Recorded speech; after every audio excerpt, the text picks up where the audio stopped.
দিকে চলে যায়, কার জন্য লড়াই করব, কার মুখের দিকে তাকিয়ে যুদ্ধ করব।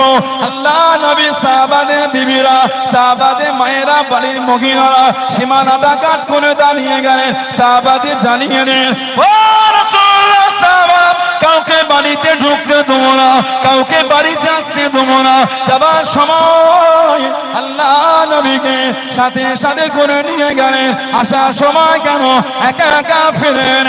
আমাদের নবী কই, আমাদের নবী কই, আমাদের নবীকে আনলে কাউকে বাড়িতে ঢুকতে দেবো না, আমাদের নবীকে আনলে কাউকে বাড়িতে আসতে দেবো না।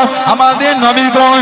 আল্লাহ নবী সাল্লাল্লাহু আলাইহি ওয়াসাল্লাম আল্লাহ পাকের হুকুমে উহুদের পাহাড়ে দাঁড়িয়ে গিয়ে আল্লাহ নবী জানিয়ে দেন, আনা মুহাম্মদ ইবনে আব্দুল্লাহ, আনা মুহাম্মাদুর রাসূলুল্লাহ সাল্লাল্লাহু আলাইহি ওয়াসাল্লাম। আমি নবী জিন্দা নবী, আমি নবী জিন্দা নবী। আল্লাহ নবী নূরে জবান শরীফের আওয়াজ কান 15 থেকে 20 কিলোমিটার দূরে আল্লাহ পাকের হুকুমে সাহাবাদের কানে কানে পৌঁছে গিয়েছিল। সাহাবারা উহুদের জমিনে চলে গেলেন। আর একটা কাদার ছন্ন চারা হয়ে গেল। হযরত মুসআব বিন উমাইর রাদিয়াল্লাহু তাআলা আনহু ঝান্ডা টানিয়ে নেমে গেলেন, যুদ্ধ করতে লাগলেন, চিৎকার দিয়ে আওয়াজ দিতে লাগলেন, ওমা মুহাম্মাদুন ইল্লা রাসূল কদ খালাত মিন ক্বাবলিহির রাসূল সাল্লাল্লাহু আলাইহি ওয়াসাল্লাম। ও যুবকেরা, আল্লাহ রাসূল সাহাবী হযরত মুসআব বিন উমাইর রাদিয়াল্লাহু তাআলা আনহু ডান হাত কানা কেটে দিল। হুজুরকে দমাতে পারল না, হুজুরকে আটকাতে পারল না।